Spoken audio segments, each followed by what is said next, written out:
हरिओम.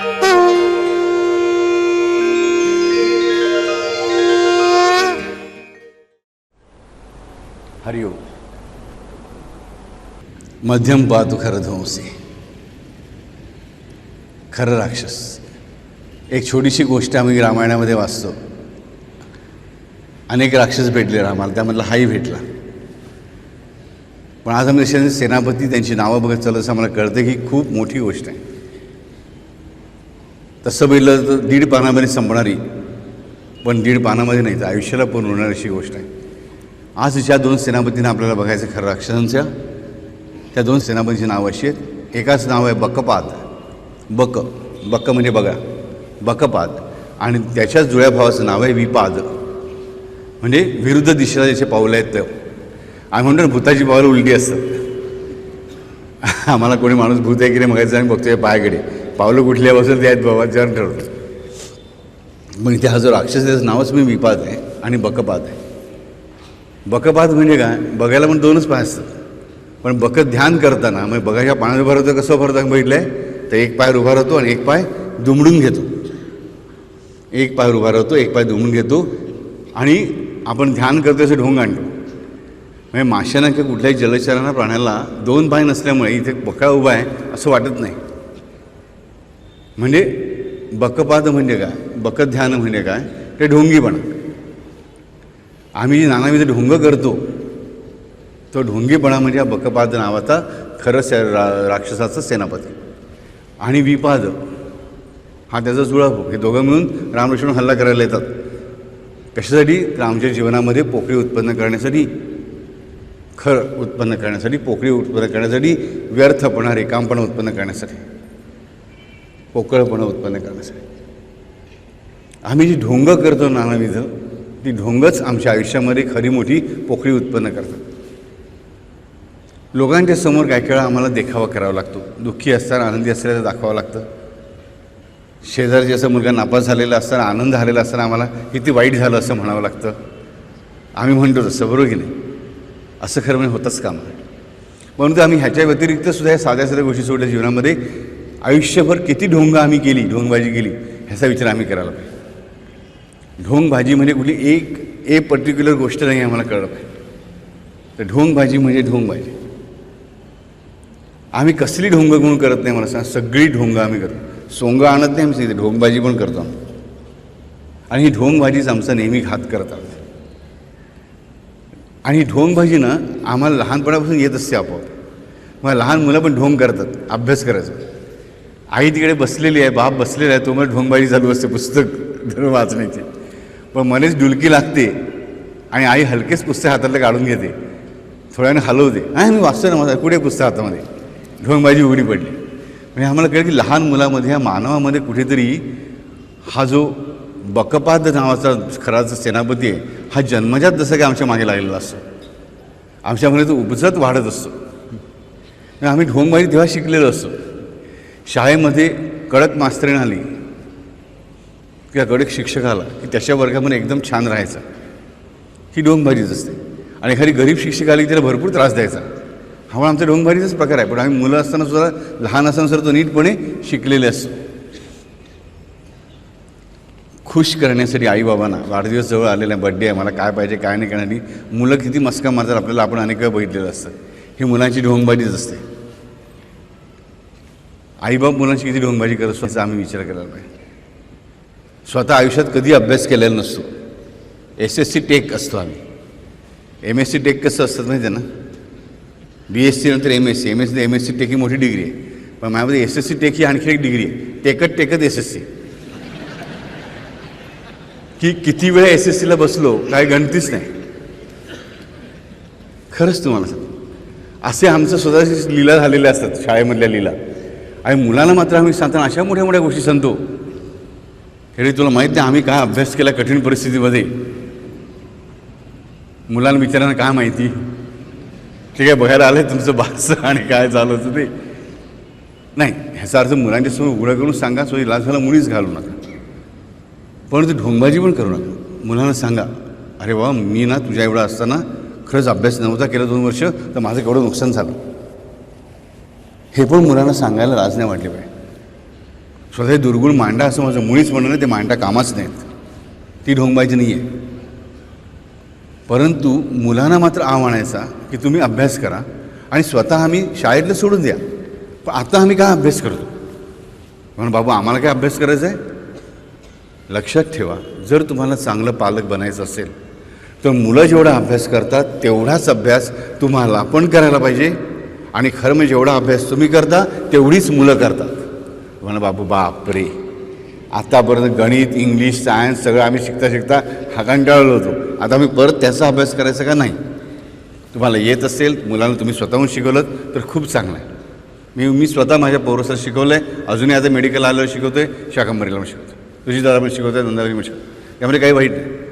पण आम्हाला समजा एखादा विषय नसेल तर तो विषय आम्ही न शिकवलेला. पण मग बापूंना आमच्या काय म्हणायचं, मी म्हणते चांगला पालक बनण्यासाठी तुमचा मुलगा चांगला विद्यार्थी बनायचा तुम्हाला वाटत असेल तर तुम्ही पण तेवढाच अभ्यास करायला हवा. कसला तर मुलाचा. त्या मुलाच्या मागे असं मायक्रोस्कोप दुर्बीण घेऊन फिरू नका, ह्या प्रत्येक हालचालीवर नजर करडी ठेवून त्याला तुरुंगात टाकू नका. पण मला कळलं पाहिजे की माझा मुलगा किंवा माझी मुलगी संपूर्ण दिवसभर काय करतो आहे, त्यांच्याकडे टाईम मॅनेजमेंट नावाची गोष्ट आहे का, ही आपल्या मिळालेल्या वेळेचा सदुपयोग करतायत का. खेळणं हा पण सदुपयोग आहे, प्रश्नच नाही, पण अति खेळणं हा दुरुपयोग झाला. अभ्यास करणं योग्य आहे, पण छानदिसल्यासारखा अभ्यास करत सुटणं दिवसभर मुलांना अभ्यास बसणं. मी अनेक पालक बघतो, मुलांची एक बाई मला त्या दिवशी दिसल्या भयंकर टेन्शनमध्ये, ब्लड प्रेशर वगैरे वाढलेलं, थरथर त्या का म्हणे नाही मुलीची परीक्षा आहे. म्हटलं बाई तशा फारशा वयाने काय वाटत नव्हत्या, तरुण मुलगी दिसत होती. म्हटलं तुम्हाला कितवीला आहे मुलगी तुमची, नाही पहिलीला आहे. ह्याला म्हटलं पहिलीला तुम्हाला एवढं टेन्शन, तर म्हणलं मुलगी 10वीला आणि पुढे गेली तर तुम्ही काय कराल, नाही ती बाई जगणंच शक्य नाही तुम्हाला, मला खात्री.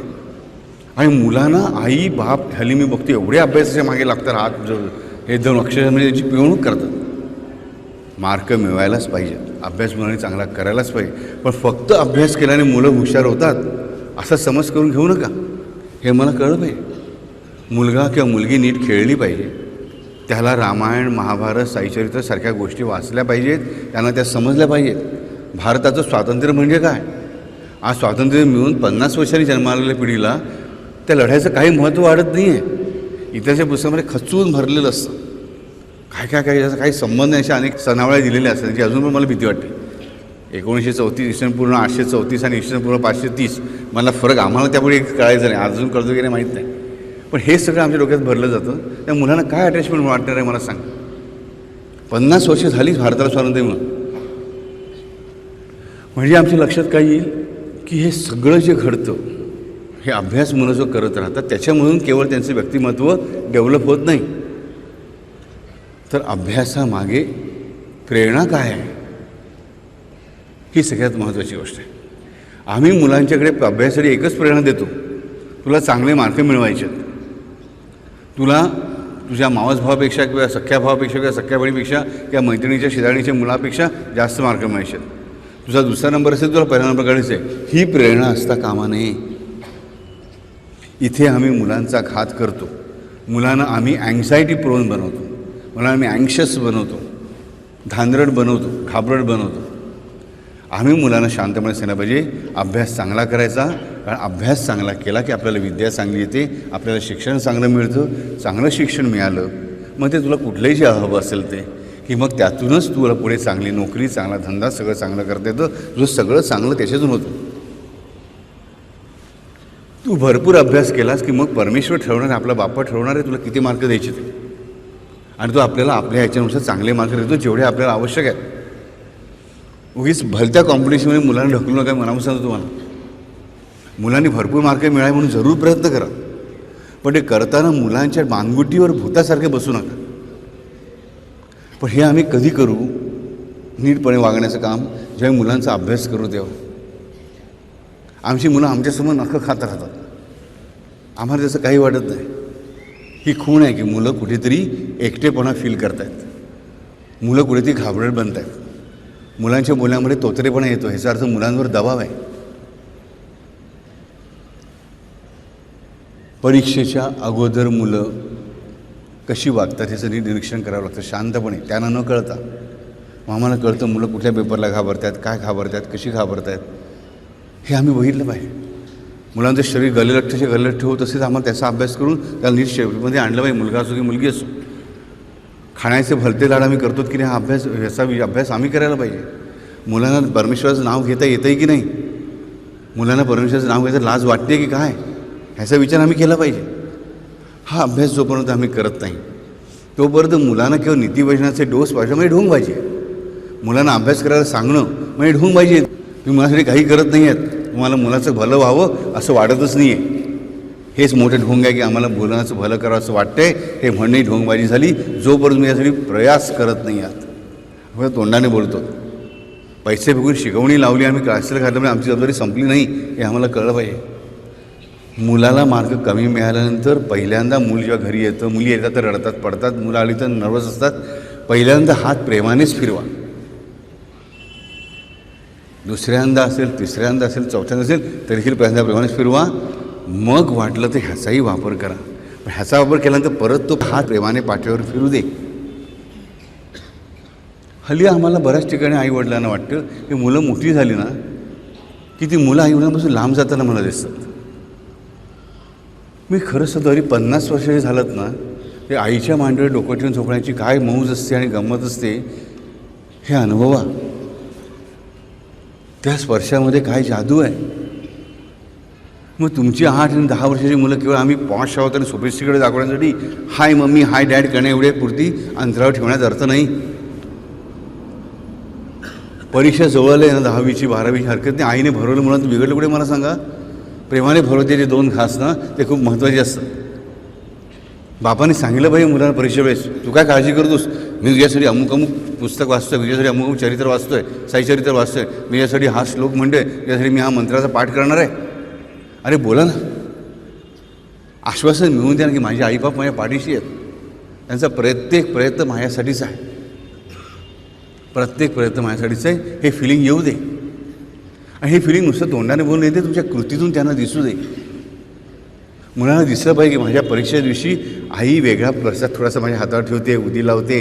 बाबा माझ्यासाठी माझी मोठी महत्त्वाची परीक्षा आहे म्हणून बाबा साईचरित्र वाचत आहेत किंवा पाठ करत आहेत किंवा काही उपासना करत आहेत. म्हणजे मुलांना वाटलं की नाही मी एकटा नाही आहे, माझ्याबरोबर माझी आई आणि माझे वडील खंदे संरक्षण माझ्याबरोबर माझे उभे आहेत.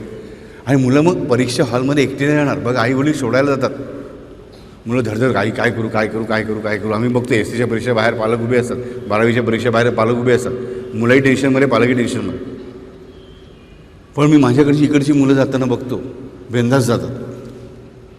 आई सोडायला गेली असते, बाप सोडायला गेलं असं, बाप सांगतो, आई सांगते, उदी अगदी कोपऱ्यात बांधून नेलेली असते कुठेतरी. आधी किती मॉडर्न आई असली तरी पटकन लहानशा परस्परून काढून ती उडी त्याला तसं घाबरू नकोस बापू आहे, काळजी करू जा जा जा. आणि मग ते बाळ तेवढ्याच कॉन्फिडन्सने आतमध्ये जातं आणि तेवढ्याच कॉन्फिडन्सने हसत खेळत बाहेर येतं. बाहेर उभी असणारी मी माझ्याकडची आई आणि बाप पण बघतो की फालतू गोष्टी न करता, कुठल्या ते काळज्या न करता, गडबडगप्पा न करता मुलासाठी घोर कष्टधरण की अमुक तमुक रामरक्षा म्हणत राहतात.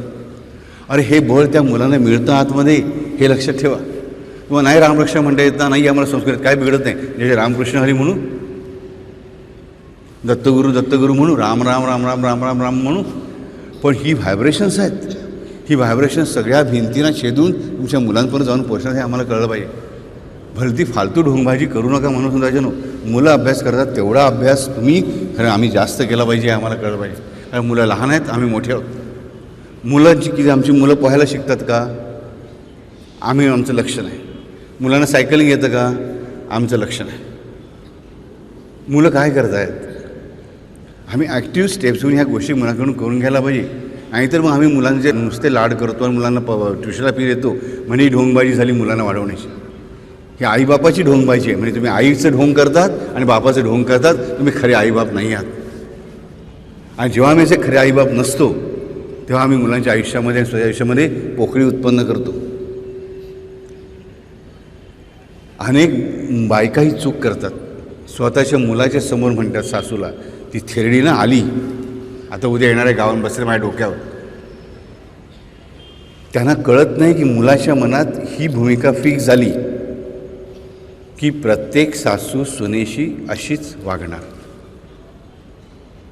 आणि मग तीच गोष्ट त्या मुलाची बायको आल्यावर म्हणून त्या मुलाला पटकन पटते, कारण ते आईने शिकवलेलं होतं त्याला. वयाच्या 4व्या 5व्या 6व्या वर्षी अबोधव्यामध्ये की सासू सुनेला त्रासच देते आणि मग तीच गोष्ट पुढे रिफ्लेक्ट होते. आईने कोणाचा नाश करून घेतला? त्या स्वतःचा नाश करून घेतला. आम्ही लहान मुलांच्या समोर काय गोष्टी बोलायच्या आणि काय गोष्टी बोलायच्या नाहीत हे पण आम्हाला कळलं पाहिजे. मी हल्ली अनेक वेळा बघतो की आईबाप मुलांसमोर वाटलेल्या त्या गोष्टी बोलत असतात. या मुलांसमोर कधी बोलता का नाही. मुलं जशी वाढतील त्यांना तसं हळूहळू तुम्ही तुमचा मित्र किंवा मैत्रीण बनवलंच पाहिजे. 16व्या वर्षापासून तुमचा मुलगा बापाचा मित्र आणि मुलगी आईची मैत्रीण व्हायलाच पाहिजे. पण मैत्रीण करणं आईने मुलीने म्हणजे आईने मुलीसारखा ड्रेस घालून तिच्यासारखं वेडं वागणं नव्हे.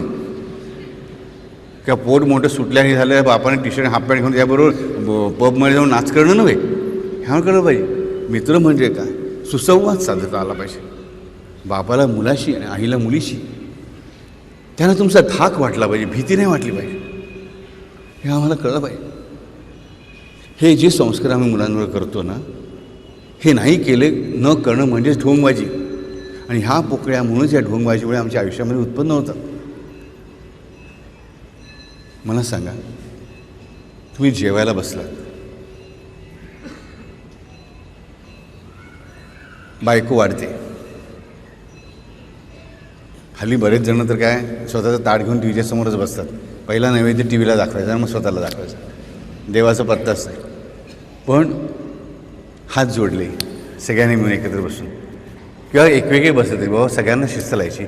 काही नाही ना, पण वदनी कवळे घेता नाम घ्या श्रीहरीचे म्हणूया, काय जय जय रघुवीर समर्थ म्हणूया, काय तुम्हाला जो आवडतो श्लोक त्याला म्हणायला सांगा आणि सांगायचं की बापा ये माझ्यावर जेवायला बस. मुलांना तुम्ही किती सुंदर चांगला संस्कार देतात. पण हे तुम्ही केलं नाहीत तर मुलं काय करणार? बाप जेवायला बसल्यानंतर बापाने विचारायला पाहिजे मुलाला, तू जेवलास का रे? एक दिवस आपण सगळे एकत्र बसूया, कमीत कमी दिवसातून एकदा तरी, आठवड्यातून एकदा तरी. मुलाला भाजी आवडत नाही, मी म्हणली मुलांचे लाड बघतो. आमच्या मुलाला हे आवडत नाही, आमच्या मुलांना ते आवडत नाही, अर्ध्या भाज्या आवडत नसतात. हे मुलं कुठून शिकतात हे आवडत नाही. कारण ह्या गोष्टी आईबापांनी केलेल्या असतात मुलांच्या समोर. म्हणून मुलांना खुबीने खाऊ घाला, मुलं सगळं खाणार आहेत. तुम्हाला म्हणून सांगा, सगळं खातात. पण आम्ही त्याचा अभ्यास करत नाही की चौरस आहार मुलांना आवश्यक आहे. आम्ही आमच्या शाळेमध्ये वाचलेलं आहे. आज आम्ही मुलांना शिकवत पण असू बॅलन्स डाएट, पण आम्ही ती देत नाही होत त्यांना. हे का होतं आहे ह्याचा आम्ही विचार केला पाहिजे. आम्ही केलं की आम्ही ढोंगबाजी करतो. आम्ही खरे आईबाप मुलांचे बनत नाही आहोत. हे आम्ही बघितलं पाहिजे. वय जसं वाढत जातं आमचं, 30शीतून आम्ही 40शीकडे चुकतो, 40शीतून आम्ही 50शीकडे चुकतो, 50शीतून 60कडे. ह्या प्रत्येक दशकामध्ये आमच्या लक्षात आमची ढोंगबाजी कमी नाही होत, ढोंगबाजी दशगुणे वाढत जाते. म्हणजे पहिल्या वयाच्या आयुष्यामध्ये माझ्या 10 ग्रॅम ढोंगबुद्धी होती, ढोंगीपणा होता, तर 20व्या वर्षापर्यंत तो 20पट झाला. नाही, एवढा दशगुणे वाढला म्हणजे 100पट झाला. 20 ते 30मध्ये तो त्याच्या 10-10पट झाला, म्हणजे 1000पट झाला. आणि अशा रीतीने दशगुणे आमचा तो वाढत जातो. आम्हाला कळलं पाहिजे ढोंगीपणा. आम्ही कसा ढोंगीपणा करतो बघा. मुलं मोठी झाली की आमच्या मनात पहिलं ढोंग तयार होतं. आम्ही किती मॉडर्न आहोत, आम्ही किती सुशिक्षित आहोत, आम्ही किती फ्री आहोत हे आम्हाला दाखवायचं असं जगाला. आम्ही मुलांना पाहिजे एवढा पॉकेटमध्ये देतो आणि विचारत नाही. रात्री मुलं आणि मुली उशिरा काय येतात आम्ही विचारत नाही, आम्ही लक्ष ठेवत नाही. असं चालणारच, असंच असतं. सोडून देतो आम्ही. ही ढोंगबाजीच आहे. त्यानंतर हे सगळं चालू असतानासुद्धा आम्हाला वाटतं की हे सगळं करून मुलाने अभ्यास न करता सगळं करून त्याने चांगले मार्क मिळवावेत. मुलीने आम्ही सांगितलेल्या आमच्यापेक्षा जास्तच चांगल्या घरातल्या असलेल्या मुलाशी व्यवस्थित लग्न करावं. लग्न करताना मुलगा एकटा असेल तर बरा, मुलाला आई नसेल तर फारच चांगली. म्हणजे किती वाईट कल्पना करतो आम्ही, विचार करा. आम्ही कल्पना काय करतो, आम्ही आमच्या मुलीच्या सुखाच्या खोट्या कल्पना मुलीसमोर मांडतो की मुलाला आई नसेल तर चांगली, मुलाला बहीण नसेल चांगली, बहीण भावंड नसेल चांगली, कटकट नाही, इस्टडीमध्ये वाटेकरी नाही. म्हणजे तुम्ही त्या मुलाचं वाईट चिंतित आहात, तुम्ही तुमच्या जावयाचं वाईट चिंतित आहात, म्हणजे तुम्ही तुमच्या मुलीचं वाईट चिंतित आहात. आमची ढोंगबाजी इथे सुरू होते. सुनेच्या बाबतीमध्ये पण आम्ही विचार करतो, हो का 3 बहिणीच आहेत, नको बाबा ही मुलगी नको. का कारण ती 3 बहीण, हिलाही 3 मुली झाल्या तर आमचा वंशाचा दिवस चालणार कसा, पहिली गोष्ट. हां, ती बाईचं ना जावेशी पटत नाही होते. दीड जाऊ आले नव्हते साखरपुड्याला बघायला, म्हणजे काहीतरी प्रॉब्लेम दिसतो. याचा अर्थ ही आई मुलीला ही शिकवण देणार, शास्त्रशानं जवळ बाळगू नकोस. मुलीची मावशी जास्त मिरवत होती, अशी आम्ही आडाखे बांधतो. मुलगी चांगली आहे की नाही, मुलगा चांगला आहे की नाही, आमच्या मुलाला ती सूट आहे की नाही, आमच्या मुलाला सूट आहे ह्याचा आम्ही विचार करत नाही. आम्ही फक्त बाकीच्या गोष्टींचा विचार करतो. आणि ह्या सगळ्याच्या ढोंगबाजी म्हणजे आमचा खरा हेतू फक्त एकच असतो की मॅक्झिमम द्रव्य हा क्रायटेरिया दोन्हीकडे वापरला जातो. सर्वे गुणा कांचनमाश्रय. मुलगा अत्यंत श्रीमंत घरचा आहे, आमची मुलगी अत्यंत सुंदर आहे, मुलगा एकदम कुरूप आहे पण अत्यंत श्रीमंत घरचा आहे, तर त्याचा कुरूपपणासुद्धा अत्यंत वेगळ्या रीतीने मांडला जातो. नंतर शिवाय पुरुषांचं सौंदर्य अगं काही रूपात नसतं, कर्तृत्वात असतं. खरंच आहे, पण तरी देखील ते आम्ही कधी मांडतो ते ढोंगबाजीनं मांडतो. हे आम्हाला कळलं पाहिजे. तो मुलगा आमच्याच पोट जातीतला पाहिजे. अगदी थोडं इकडे तिकडे असलं ते आमच्या अजूनही नाकावरती लगेच बिंब चढतं. आम्ही डोळे ठेवून इकडे बघायलाच तयार होत नाही. ही गोष्ट का करेल, म्हणजे आम्ही ढोंगबाजी करतो. मॉडर्ननेसचा ढोंग आणतो, आम्ही शिक्षणाचा ढोंग आणतो. हे आम्ही ढोंग आयुष्यात मानून काय करतो, मुलांचं आयुष्य दुःखी करतो. त्यानंतर आम्ही ढोंगबाजी करतो. आई वडील म्हातारे झालेले असतात, त्यांना आम्ही सांभाळतो. आम्ही भारतीय स्वतःला असे म्हणून घेतो आणि अमेरिकन लोकांना असतो की त्यांच्या आईवडिलांचे वृद्धाश्रमात टाकतात म्हणून. अरे ते एक वेळ परवडलं, एवढे हाल आम्ही आईवडिलांच्या घरामध्ये करत असतो. मध्ये एक गृहस्थ भेटलं, म्हटलं काय आली तुमची आई दिसत नाही. म्हटलं 5-6 वर्ष दिसल्याच नाही. म्हटलं कुठे काही कुठे दुसऱ्या गावी राहतात का. नाही, हल्ली ती वयस्कर झाली, ती घराच्या बाहेर पडत नाही. दोन्ही गुडघे धरलेत, ऑस्टिओआर्थरायटिस झालेला आहे, चालता येत नाही, जिना उतरत नाही. मंडळी दुसऱ्या मजल्यावर राहत आहेत. त्यामुळे ती बाई 6 वर्ष तुरुंगात आहे. तुरुंगात आहे म्हणजे तेवढ्या पिंजरा कोणी त्या विचार ठेवले नाही. ती आई घरात खाते विते व्यवस्थित, पण तिला बाहेर कोणी न्यायचा विचार करत नाही. कसं देणार तुला, ही ढोंगबाजी आहे. म्हणजे आम्ही आईची सेवा नाही करतो. तिला पण कंटाळा येत असेल ना 6 वर्ष घरात राहायचं म्हटल्यावर, की बाबा महिन्यातून एकदा तरी टॅक्सीत घातली, 2 माणसांना बोलावलं मित्रांना, चला खुर्चीत घालून उचलून खाली नेऊया, फिरून आणू. नाही, आम्हाला ते वाटत आहे म्हणजे आम्ही आईवरच्या प्रेमाचं ढोंग करतो. आईला सांभाळण्याचं आम्ही ढोंग करतो.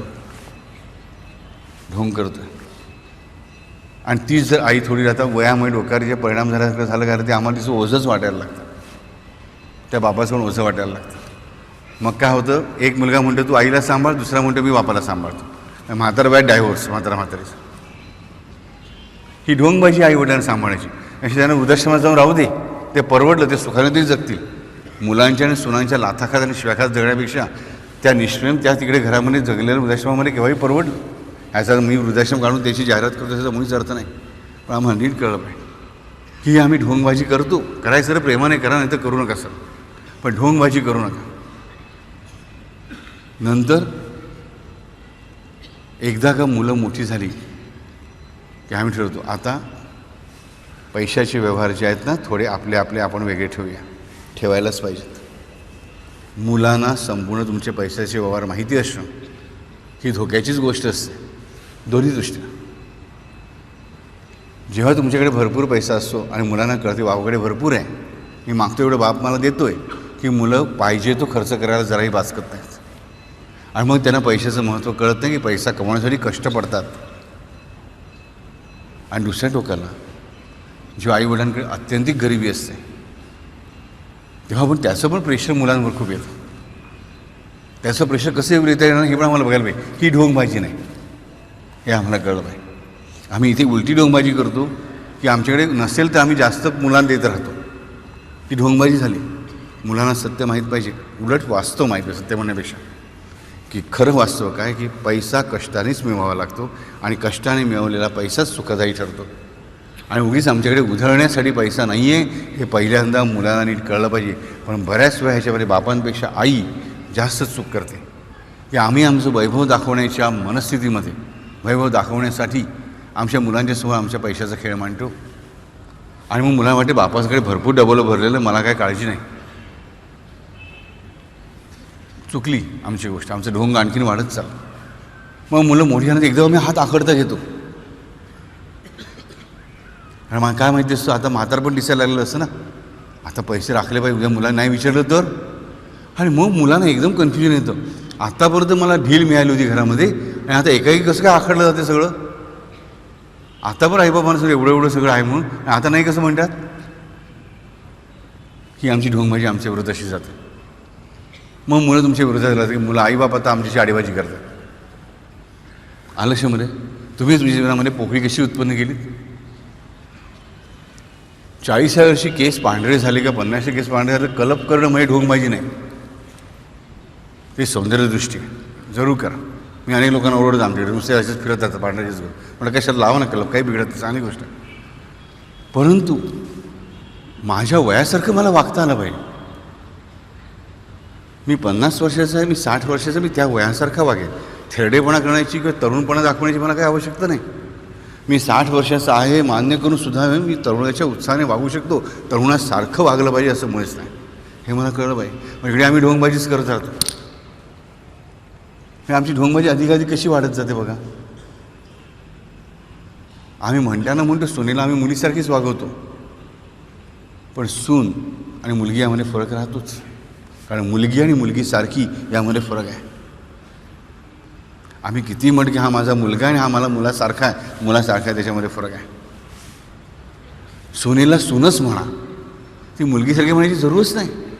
सून म्हणून तिच्यावर तेवढंच प्रेम करू शकतो, अरे ही माझ्या मुलाचं सगळं आयुष्य बनवणार आहे, मला हिच्यावर पण प्रेम केलंच पाहिजे. का तर ही माझ्या मुलाच्या सगळ्या आयुष्याची साथीदारी नाही. मग काय होणार फरक पडेल ते. आणि सुनाने पण टेस्ट केलं पाहिजे की माझ्या नवऱ्याचं आयुष्य या बाईनेच घडवलं आहे, जसं असेल तसं. पण मला ती अशी कृतज्ञ राहिलंच पाहिजे. आणि मग बघा तुम्हाला तू मय कधी सापडणार नाही. पण आम्ही या ढोंगबाजीमध्ये अडकतो. अहो आई, सुनासाहेब सासू लागली अहो आई म्हणून प्रेमाने, किंवा आजकाल अहो मम्मी हाक मारतात.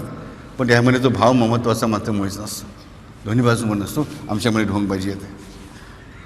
नंतर रिटायरमेंटचं वय येतं, मग आणखी ढोंगबाजी सुरू होते. आम्ही कसे बिझी आहोत, रिटायर झालं तसे दाखवण्याचे केविलवाणे प्रयत्न आमच्याकडून सुरू होतात. आणि हा प्रयत्न मात्र आम्ही पहिल्यापासून करत असतो. आम्हाला भरपूर मोकळा वेळ असतो, पण चांगलं करायला आम्ही आळसतो, कंटाळतो, आम्ही त्या गोष्टी करत नाही. आणि त्यासाठी आम्ही स्वतःशी पण ढोंग करतो की मी किती बिझी आहे, मी किती थकून येतो. हे मला कळत नाही. मी इतरांशी ढोंगबाजीने वागतो आणि स्वतःशी पण ढोंगीपणाने वागतो की मला मोकळा वेळ असतो नाही, म्हणून मला मोकळा वेळ नाही. बाई नोकरी करणारी असेल आणि तरी गृहिणी असेल तरी देखील तिला मोकळा वेळ असतोच, हे तिला कळलं पाहिजे. आणि हल्ली एक मोठा विचित्र प्रकार सायकोलॉजी होत चालला म्हणजे काय की ज्या स्त्रिया नोकरी करतात त्या स्त्रियांच्या मनामध्ये गिल्ट असतं की आम्ही मुलांचे नीट लाड करू शकत नाही, मुलांना आम्ही वेळ देऊ शकत नाही. आणि ह्या गिल्टमुळे त्या आया मुलांना वारे माप कौतुक करत जातात आणि लाड करत जातात आणि हे चुकांकडे दुर्लक्ष करतात. पहिल्या काळामध्ये, जुन्या काळामध्ये सुद्धा जेव्हा स्त्रिया फक्त घरी बसत असत आया, तेव्हासुद्धा त्या मुलांना तुम्ही नोकरी करून जेवढा वेळ येताना तेवढाच वेळ देऊ शकत होत्या, हे आम्हाला कळलं पाहिजे. 8-9 मुलं असायची, 8-9 मुलं सांभाळायची, जात्यावर जळायचं असायचं, एवढ्याची भांडी घासायची, कपडे धुवायचे. श्रीमंत 1-2% त्यांनी सोडून द्या. मग बाकीच्यांना विहिरीवर घराच्या बाजून लांब विहीर असायची, नदीत तिथून पाणी आणायचं असायचं, जात्यावर जळायचं असायचं. त्या मुलांना वेळ देऊ शकत होत्या का? त्यांची मुलं काही सगळी वाया गेली? त्या मुलांना काही प्रेम मिळालं नाही मला सांगा? पण मी मात्र बघतो की आज स्त्रिया काही कारण नसतं, नोकरी करणाऱ्या स्त्रिया, आम्ही मुलांना वेग देऊ शकत नाही, आम्ही त्यांचा अन्याय करतो की काय, ह्या गिल्टमुळे मुलांचे फालतू लाड करतात, अवास्तव लाड करतात आणि मुलं डोक्यात चढून बसतात. आणि मग त्या म्हणतात ना नोकरी करू दे ना, त्यामुळे असं झालं. नोकरी करण्यामुळे काही फरक पडत नाही, हे आम्हाला पहिल्यांदा कळलं पाहिजे. उलट घडतले चांगले फरक घडत तिच्या आयुष्यामध्ये, चुकीचे फरक मुळीच घडत नाही, हे आमच्या लक्षाला पाहिजे. पण आम्ही हेही ढोंगबाजीच होते आमची सोबत. तुम्ही विचार करा, वेळ देणं म्हणजे काय? 6 तास मुलाच्यासमोर बसून राहणं, मला डोक्यावर बुद्धासारखं बसून राहणं, मुलाला खेळू दे ना, मुलाला अभ्यास करू दे ना. मला मुलाला क्वालिटेटिव्ह म्हणजे गुणात्मक वेळ देता आला पाहिजे. ह्या अशा नानाविध ढोंगबाजी आम्ही आयुष्यामध्ये करत राहतो. देवाच्या समोर बसायचं, देवाची पूजा करायची, हातामध्ये माळ घ्यायची आणि मनामध्ये विचार दुसरेच चालू राहतात. ह्याच्यात ढोंगबाजी नाही, कारण मी सामान्य मनुष्य आहे. मी मन किती कॉन्सन्ट्रेट करायचा प्रयत्न केला, मनापासून करायचा प्रयत्न केला, ती जपमाळ घेतली काय नाही घेतली काय, चरित्र वाचलं काय किंवा सुंदरकांड वाचलं, आमच्या मनामध्ये पहिल्या 50 ओव्या बरोबर लक्षात राहतं. मग पुढे ते लक्ष सुटतं.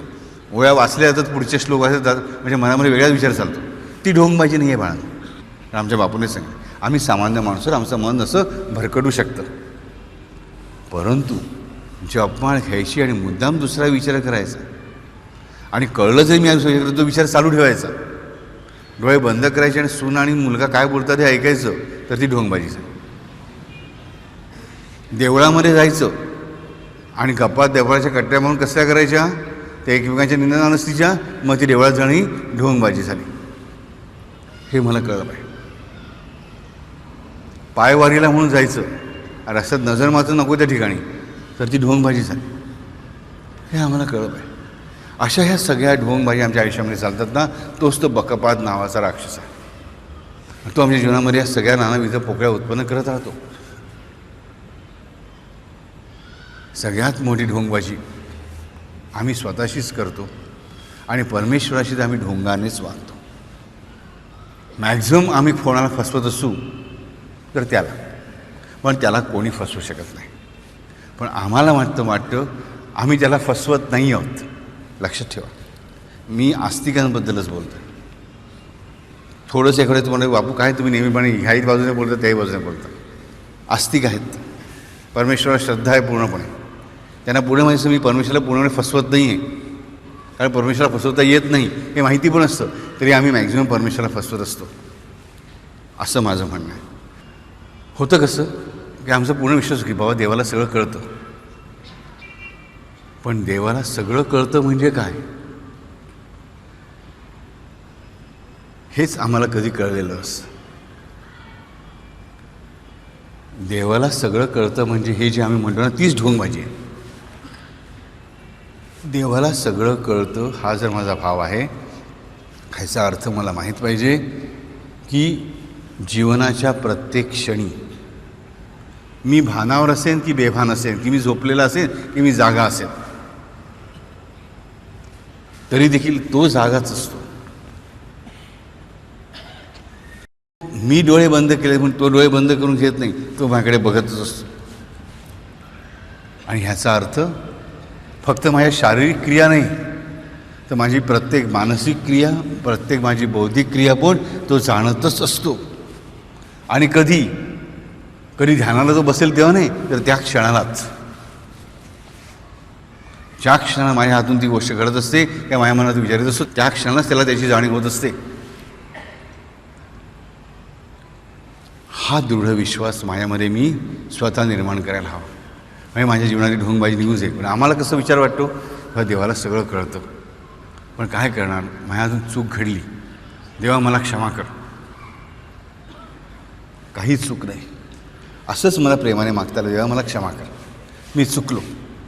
पण ह्याच्यामध्ये भाव कसा माझा पाहिजे की देवाकडे कबुली जबाब देणं हे देवासाठी आवश्यक आहे, हा समज करून घेऊ नका.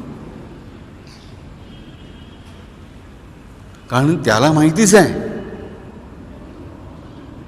आणि त्याच्याकडे कसलंही कोर्ट नाही आहे. लक्षात ठेवा, ह्या रामाचं कोर्ट कसं आहे नीट समजावून घ्या राजानो. ह्या रामाच्या कोर्टामध्ये हा राम न्यायाधीश आहे. हा दत्तगुरू, कोण तुम्ही म्हणाल, तो दत्तगुरूचा प्रतिनिधी म्हणा, कोणी म्हणायचे का म्हणतो, राम म्हणा, कृष्ण म्हणा, साई म्हणा, जो कोण आहे तो न्यायाधीश आहे. तुम्ही आरोपी आहात, पण तुमच्यावर आरोप ठेवणारा फिर्यादीचा वकील हा रामच आहे आणि तुमच्या बाजूने त्या वकिलाशी लढणारा आरोपीचा वकील पण हा रामच आहे. तुमच्यावर आरोप ठेवणारा पण रामच आहे आणि तुमच्या बाजूने लढणारा पण रामच आहे आणि तो न्याय देणारा पण रामच आहे. आणि हा न्यायाधीश जो आहे ना, त्याची इच्छा काय असते की माझं हे जे बाळ आज कोर्टाच्या कचेरीत उभं आहे आरोपी म्हणून, त्याच्यावरचा आरोप सिद्ध होऊ नये. असं विचित्र कोर्ट आहे, हे मला नीट कळलं पाहिजे. त्या न्यायाधीशाची तळमळ काय आहे की माझ्या बाळावर जो आरोप आहे तो आरोप सिद्ध नाही झाला पाहिजे. ह्याचा चुकीचा समज करू घेऊ नका की याचा अर्थ सगळे पगडी पापं आमची धुवून काढायला बसले नाही, तो धुणारच आहे, पण याची इच्छा काय असते की ज्या चुकीच्या कृत्याला याने सुरुवात केलेली आहे, ज्या हे चुकीचं कृत्य करतो आहे त्याचा आरोप सिद्ध होऊ नये, म्हणजे तशी चूक परत त्याच्या हातून घडू नये. त्याने एकदाच चोरी केली आहे म्हणून तो परमात्मा त्याला चोर म्हणत नाही, म्हणजे त्याने एकदा चोरी केली. आरोप सिद्ध झाला म्हणजे काय, तो संभावित चोर झाला, तो निपुण चोर झाला, तो भ्रष्टाचारी आहे, तो व्यभिचारी आहे, स्त्री का पुरुष. त्याने व्यभिचार केला, रामाला माहिती आहे, समज आहे त्या क्षणाला, पण याची इच्छा काय, आरोप सिद्ध होऊ नये म्हणजे काय, हा व्यभिचार ह्याचं सिद्ध होऊ नये, हा पूर्ण व्यभिचारी बनू नये. आणि त्यासाठी तो न्यायाधीश त्याला पहिल्या गुन्ह्याची कमीत कमी शिक्षा कशी मिळेल ह्याचे प्रयत्न करतो, स्वतःच आरोपीचा वकील बनून. हे असं अजब कोर्ट आहे राजानं, लक्षात ठेवा. आमच्या ह्या साईचं कोर्ट आहे असं अजब आहे, रामाचं कोर्ट असं अजब आहे की तो मनापासून एकच प्रयत्न करतो की माझ्यासमोर आरोपी म्हणून माझं बाळ उभं राहिलं तर मात्र. हा फरक लक्षात ठेवा. मला कळलं पाहिजे की आरोपी म्हणून मी स्वतःला उभं केलं पाहिजे. शिशुपालासारखं त्याने उभं केलं की मग माझ्या हातात स्वतःच आकडे मोजण्याशिवाय काहीही नाही. आणि परमेश्वराला, त्या परमात्म्याला, त्या रामाला, त्या साईला काय करायचं असतं की शेवटचे अंक मोजायची वेळ माझ्या भक्तावर कधीही येऊ नये. की कृष्णा तू नालायक आहेस 95, कृष्णा तू चोर आहेस 96, कृष्णा तू अभिचारी आहेस 97, कृष्णा तू हीनदाजीचा आहेस, दाजीचा आहेस 99, आणि 100 अपराध स्वतःच मोजून स्वतःचा शिरच्छेद करून घेतला शिशुपालाने. तशी अवस्था कोणाची होऊ नये. स्वतःचा आरोप स्वतःच सिद्ध करण्याची वेळ कोणावर येऊ नये, अशीच त्या साईची, त्या रामाची इच्छा असते. म्हणजेच आमच्या जीवनात पोकळी उत्पन्न होऊ नये त्याची इच्छा असते. पण आम्ही ढोंगबाजी करत राहतो, म्हणून आम्हाला शेवटी आमचा शिशुपालच होतो. आम्हाला माहीत नाही की जेव्हा आम्ही चूक करतो, की आम्हाला वाटतं चूक करतो, की आम्हाला कळत नाही, तेव्हा मी परमेश्वरा न्यायी तूच आहेस, तू न्याय कर, मला क्षमा कर, मी चुकलो. स्वतःहून आरोपी बनून त्याच्यासमोर जा, की मग त्याच्या कोड्याचं रूपांतर हे तुमच्या पाळणाघरात झालेलं असेल. तुम्हाला पाळण्यात झोपून तो प्रत्येक गोष्ट करेल, तुमच्यासाठी आरोपीचा वकील म्हणून तो स्वतःशीच भांडेल आणि मग स्वतःच परत तुमच्या बाजूने निकाल देण्याचा आटोकाट प्रयत्न करेल. पण जेव्हा आम्ही म्हणतो ना की परमेश्वराला सगळं कळतं, मग आम्ही सांगायची काय गरज आहे. एवढे मोठे आधीच काही आम्ही केलं नसताना संकट परमेश्वर आणतो आहे. हे बोललात की मी काही केलेलं नाही तरी संकट येत आहे, मी एवढं चांगलं वागतोय तरी माझ्यासमोर अडचणी आहेत, म्हणजे याचा अर्थ राजानो तुम्ही देवाच्या दरबारात आरोपी म्हणून उभे नाही. तुम्ही देवाच्या कोर्टाकडे पाठ फिरवलीत. आता तुम्ही कोणाच्या दरबारात आलात, सैतानाच्या कोर्टात आलात. सैतानाच्या कोर्टामध्ये आलात. सैतान तुम्हाला म्हणणार आहे ये बाळा ये, तुझ्यावरचा आरोप खोटा आहे, आलं लक्षामध्ये, तू कर आणखीन, जे चुकीचं करतो असे आणखीन कर. तो तुम्हाला अधिकाधिक प्रेरणा देत जातो चुकीची गोष्ट करण्याची. मी ज्या क्षणी रामाला विन्मुख झालो, राम विमुख संपत्ती प्रभुताई जाई रही पायी विनुबाई, मला समजलं पाहिजे की मी रामाला विन्मुख झालो म्हणजे कोणाला सामोरा झालो, रावणाला सामोरा झालो. कारण रावण समोरासमोर आहेत ना. काय मी रामाला विन्मुख झालो, रामाच्या कोर्टात मी फिरलो म्हणजे मी कोणाच्या कोर्टामध्ये आलो, रावणाच्या कोर्टामध्ये आलो. तिकडे मात्र रावण काय करणार आहे, तिकडे पण तीच गोष्ट आहे बघा, रामासारखीच, की न्यायाधीश रावणच आहे. तो तुमच्या आरोपीच्या बाजूने उभा आला कशासाठी, तुमचा आरोप सिद्ध होऊ नये म्हणूनच.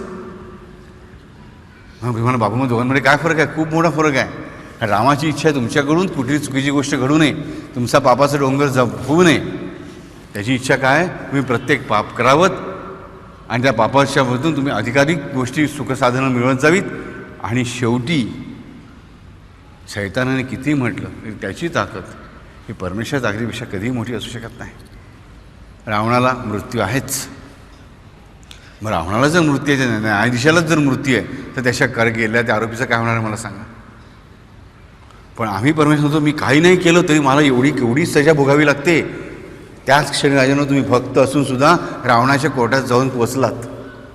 कबूल करा की मावा मला माहीत नाही, मी सामान्य मनुष्य आहे, मी गेल्या जन्मात काय केलं, जन्मात काय केलं आहे मला नाही कळत, खरंच मी साधा भोळा आहे, मूर्ख असेल, मी लवाड आहे, मी वाईट आहे, पण मला माहीत नाही की मला माहिती आहे. पण परमेश्वर मला तुझ्याच कोर्टात राहायचं आहे आणि हे कोर्ट नाहीच आहे.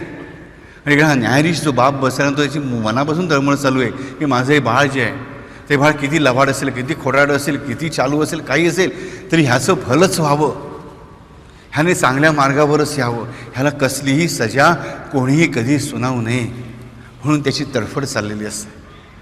मात्र आम्ही जेव्हा म्हणतो की मी काही न करतासुद्धा माझ्या जीवनामध्ये संकट आली म्हणजे ढोंगबाजी सुरू झाली, ह्याचा अर्थ माझा भगवंतावर विश्वास नाही. माझ्या भगवंताचा विश्वास ही ढोंगबाजी आहे. आणि ज्याचा भगवंतावर पुढे विश्वास होतो नक्की म्हणेल की मला माहिती आहे मी ह्या जीवनात काही केलेलं नाही, पण तरी मला हे सगळं भोगावं लागते, याचा अर्थ काहीतरी कुठेतरी चूक घडलेली आहे, कारण परमेश्वर अन्याय कोणावरही होऊ देत नाही. मग मी कायम परमेश्वराच्या कोर्टात राहील. आणि मग तिकडे सजा खूप मवाळ आहेत, राहायला लक्षात ठेवा, खूप मवाळ. त्या सजा नाहीच आहेत, त्या शिक्षा नाहीच आहेत. तुम्हाला म्हणत होतं राजानं, आई जशी तोंडावर पदर करून बाळाला घाबरते ना, बुवाला करून, तसं ते घाबरवणं आहे. आम्ही दत्तमाला मंत्र म्हणतो. दत्तमाला मंत्रामध्ये एक अत्यंत सुंदर नाम येतं, बालोन्मत्त पिशाच्च वेशाय. दत्तगुरूंचं वर्णन कसं केलं आहे, बालोन्मत्त पिशाच्च वेशाय. याचे दोन अर्थ आहेत. एक अर्थ म्हणजे बालोन्मत्त पिशाच्या अवस्था असते, म्हणजे स्वामी समर्थ अक्कलकोट महाराजांच्या स्थितीत जे कायम राहत की अशी उन्मत्तासारखी कसंही वागणार आहे. उन्मत्त म्हणजे वाईट अर्थाने घेऊ नका, स्वामी समर्थ फार वेगळी गोष्ट आहे, खूप सुंदर गोष्ट आहे, खूप पवित्र गोष्ट आहे. पण त्यांनी ती अवस्था धारण केली होती. यामध्ये कोणाला दगड मारायचे, कोणाला मारायला धावून द्यायचे, कोणाशी सरळ बोलायचे नाही, ही अवस्था आहे. त्या अवस्थेचं ते वर्णन करतात दिगंबरांच्या. या दुसरी अवस्था म्हणजे बालोन्मत्त पिशाच्च वेशाय, म्हणजे तो आम्हाला घाबरवण्यासाठी पिशाच्याचं रूप धारण करून येतो आमच्यासमोर. म्हणजे आलेलं संकटसुद्धा ज्या क्षणी भगवंताकडे आम्ही कुठल्या रूपाने बघतो बघा, की आलेलं संकट म्हणजे सुद्धा माझ्या भगवंताने मला घाबरवायला घेतलेलं रूप आहे. हे संकट नाहीच आहे, हा रोग आहे, ही पीडा आहे. हे परमेश्वरानेच मला घाबरवून धाक दाखवण्यासाठी घेतलेलं रूप आहे. त्या क्षणी माझी भीती निघून जाते, हे लक्षात ठेवा, कारण मी परमेश्वराच्या कोर्टामध्ये असतो. आणि हा मंत्र कोणी आलतू फालतू माणसाने सिद्ध केलं नाही, आम्हाला माहीत पाहिजे. वर्षानुवर्ष हा मंत्र म्हटला जातो, हजारो वर्ष. त्यातला हा शब्द बालोन्मत्त पिशाच्या वेशी आम्हाला कळेल की संकटांचं वेश घेऊन कोण आलं आमच्याकडे, भगवंतच आला आहे.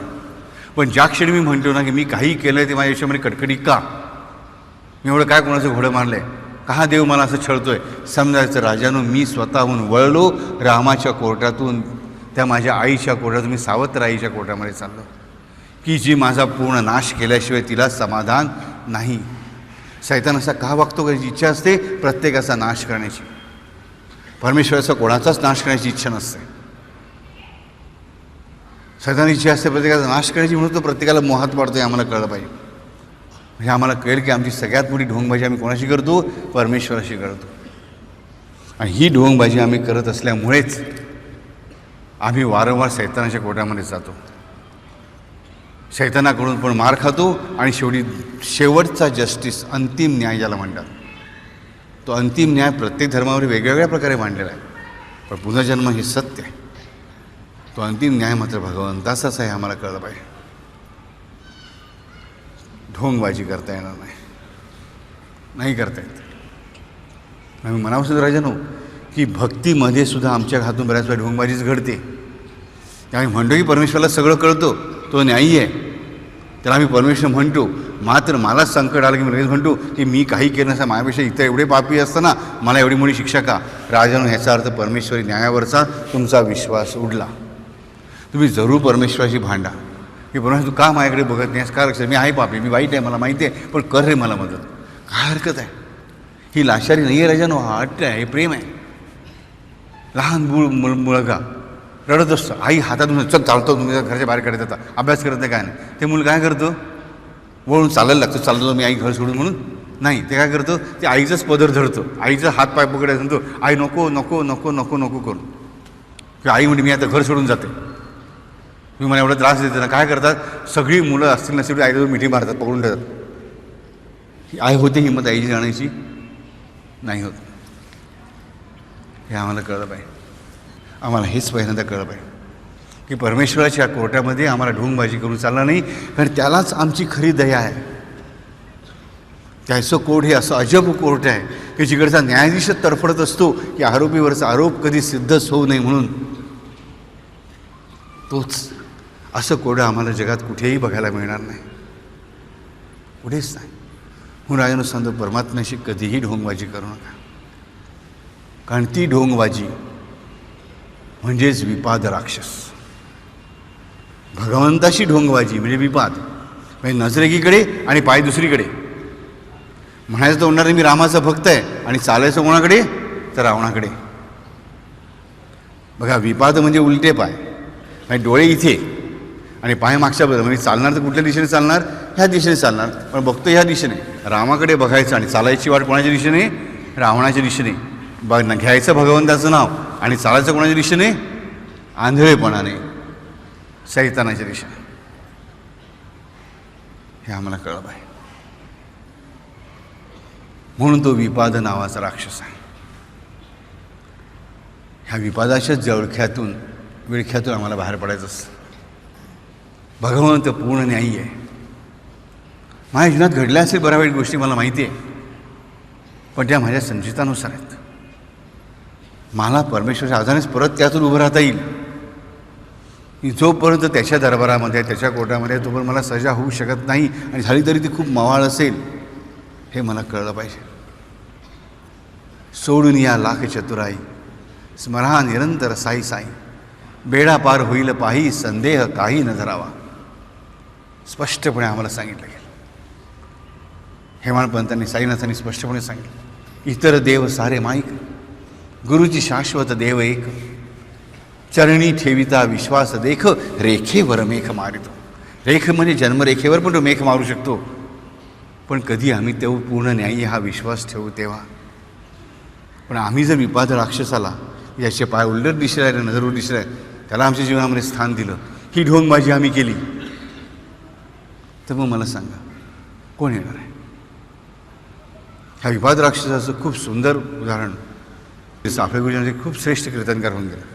ते नेहमी विपाद राक्षसाबद्दल सांगताना सांगत की चुकीच्या देवतांची उपासना करणं म्हणजे पण विपाद राक्षसाचीच करणी आहे. क्षुद्र देवतांची पूजा करणं,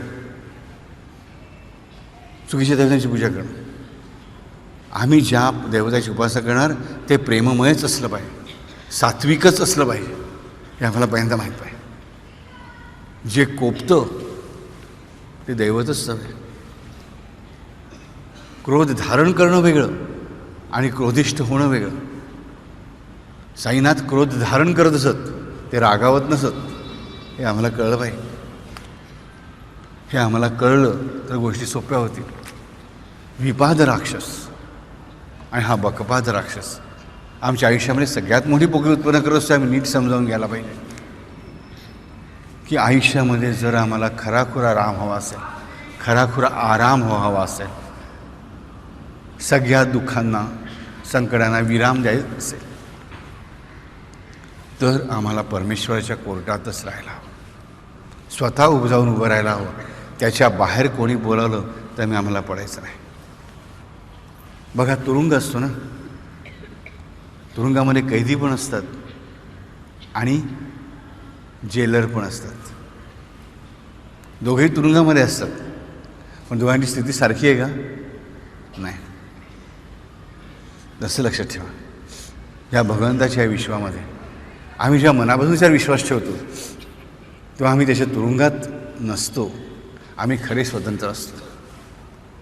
आणि जेव्हा आम्ही शैतानाच्या राज्यामध्ये जातो तेव्हा आम्हाला वाटतं की आम्हाला सगळं स्वच्छंदता आहे, स्वराचार करायची पुढं परवानगी आहे, आम्हाला कोणी शिक्षा देत नाही, पण खरे आम्ही बंदी असतो. कारण आम्हाला चांगलं व्हायची बंदी असते, आम्हाला आमचं कल्याण करायची बंदी असते. आमची सजा कमी करण्यासाठी कुठलाही प्रयत्न आम्हाला इकडे करता येत नाही, कारण अंतिम गती, अंतिम सजा देण्याचा परमात्मा बसलेला आहे. तो ज्या कारणाने आमची सजा कमी करू शकतो अशी कुठलीही गोष्ट करायची परवानगी आम्हाला तो रावण देत नाही.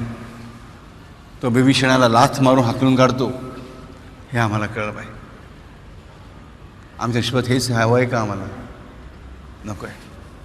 आम्हाला निश्चिंतपणे ह्या गोष्टी नको आहेत, निश्चितपणे नको आहेत, हे आम्हाला पहिल्यांदा कळलं पाहिजे. निश्चिंतपणे मला राहायचं असेल तर निश्चितपणे मला ह्या गोष्टी नको आहेत. हा बकपाद राक्षस आणि हा विपाद राक्षस हे दोन सेनापती हे आमच्यावर वारंवार हल्ला करत जातात नाही तर ते आमच्याबरोबर कायम स्थितच असतात. त्यांना आम्हाला उचलून बाहेर फेकून द्यायला पाहिजे, लक्षात ठेवा. आणि त्यासाठी सगळ्यात महत्त्वाची गोष्ट म्हणजे की ह्या विपाद राक्षस जो आहे आणि बकपाद राक्षस जो आहे हे दोन जुळे भाऊ खूप विचित्र जुळे आहेत. हे सयामी जुळे आहेत. हे एकमेकांना चिकटलेले आहेत. इतर बाकीच्या सेनापतीपणे एकमेकांपासून अलग नाही आहेत जुळे असून हे एकमेकांना चिकटलेले आहेत. कारण एक ढोंग आलं की दुसरं ढोंग आलंच. म्हणजे ए ढोंगाने बी ढोंग वाढतं, बी ढोंगाने ए ढोंग वाढतं.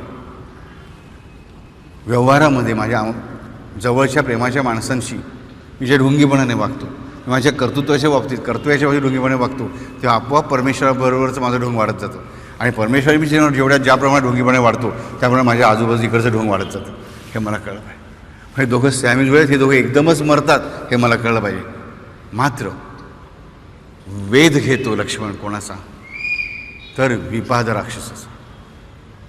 आम्हाला पहिल्यांदा परमेश्वराबरोबरचं ढोंग पूर्ण बंद करायला पाहिजे. आम्ही भक्ती करतो म्हणायचं आणि वरती परमेश्वर मी काही केलं नाही तुम्हाला दोष तयार येतो असं म्हणायचं, हेच मोठे ढोंग आहे. जर माझा परमेश्वर खरा विश्वास आहे तर मला माहीत पाहिजे जे काही घडतं आहे ते माझ्या प्रारब्धानुसार घडतं आहे, पण हे सगळं बदललं जाऊ शकतं. आणि हे बदलण्याचं सामर्थ्य मला फक्त तो माझा परमात्माच देऊ शकतो, बाकी कोणीही नाही. हरि